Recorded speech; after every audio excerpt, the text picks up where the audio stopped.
السلام علیکم ورحمۃ اللہ۔ الحمدللہ وحدہ والصلاة والسلام علی من لا نبی بعدہ۔ آج کا ہمارا سبق ہے سورۃ البروج کی آیات نمبر 11 اور 12 کا ترجمہ۔ دنیا میں ہر انسان کسی نہ کسی کامیابی کے لیے دوڑ رہا ہے۔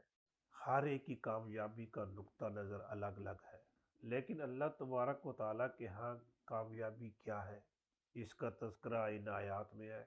آئیے چلتے ہیں ترجمے کی جانب، پھر یہ بھی دیکھتے ہیں کہ سب سے بڑی کامیابی کیا ہے اور اس کا حصول کیسے ممکن ہے۔ اعوذ باللہ من الشیطان الرجیم، بسم اللہ الرحمن الرحیم۔ ان الذین آمنوا وعملوا الصالحات، ان بے شک الذین جو لوگ، ان الذین بے شک جو لوگ، آمنو ایمان لائے، آمن واحد اور آمنو جمع ہے، فعل ماضی ہے۔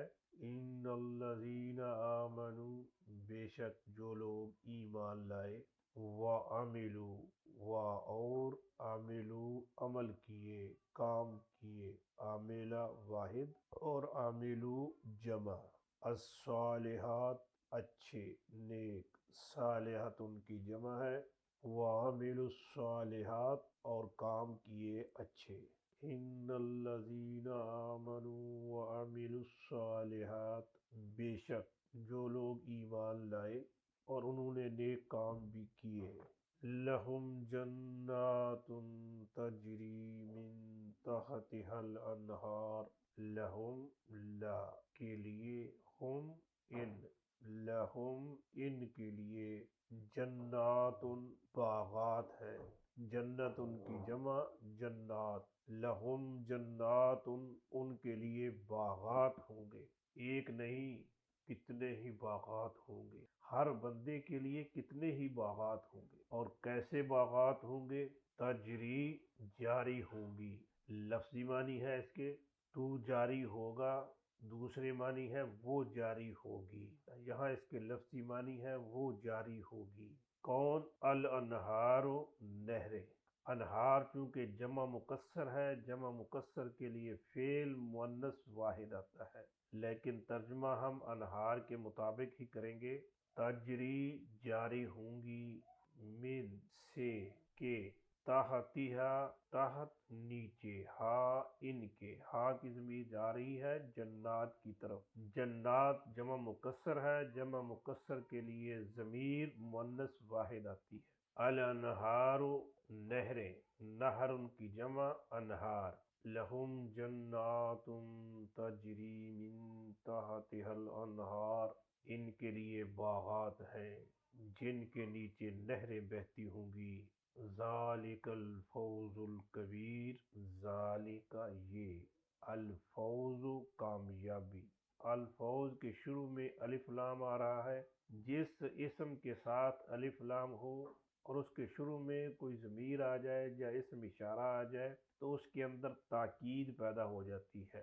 ذالک الفوز یہی ہے کامیابی، الکبیر بہت بڑی، ذالک الفوز الکبیر یہی سب سے بڑی کامیابی ہے۔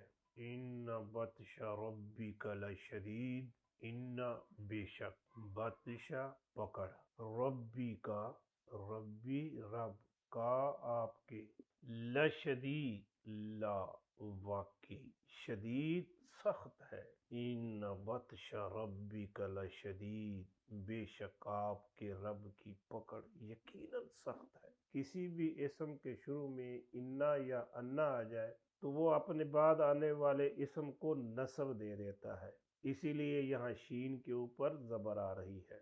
بطشا ربی، بطشا اور رب مل کے مرکب بنا رہے ہیں جسے کہتے ہیں مرکب اضافی۔ مرکب اضافی کی پہچان یہ ہے کہ دو اسم ہوں اور ان کے درمیان اردو میں کا کے کی آواز آئے، بطشا ربی رب کی پکڑ، تو اس طرح جب دو اسم ملتے ہیں تو دوسرا جو اسم ہے وہ جری حالت میں ہوتا ہے، واحد ہونے کی صورت میں اس کے آخر میں کسر آتی ہے، اسی لیے رب کی با کے نیچے کسر آ رہی ہے۔ اس سے پہلی آیات میں ان لوگوں کا تذکرہ تھا جنہوں نے ایمان والے مردوں اور عورتوں کو آگ کی خندقوں میں ڈال کر جلا دیا اور پھر اپنے رب سے معافی بھی نہیں مانگی، تو ان کو جہنم میں پھینکا جائے گا جہاں ان کے لیے جلانے والا عذاب ہوگا۔ ان کے مقابلے میں جو لوگ ایمان لائے، اللہ تبارک و تعالیٰ ان کو باغات عطا کرے گا، اور ایسے باغات ہوں گے جن کے اندر نہریں بہہ رہی ہوں گی، اور اسی کو اللہ تبارک و تعالیٰ نے سب سے بڑی کامیابی قرار دیا ہے۔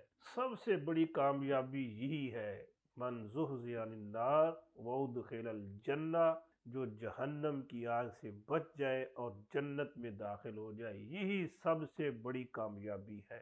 اور اسی کامیابی کے حصول کے لیے ہم سب کو کوشش کرنی چاہیے، دن رات کوشش کرنی چاہیے، صبح شام کوشش کرنی چاہیے، زندگی کے آخری لمحے تک کوشش کرنی چاہیے۔ لیکن یہ کامیابی کیسے ملے گی؟ اس کامیابی کے لیے ایمان اور عمل ہونا شرط ہے۔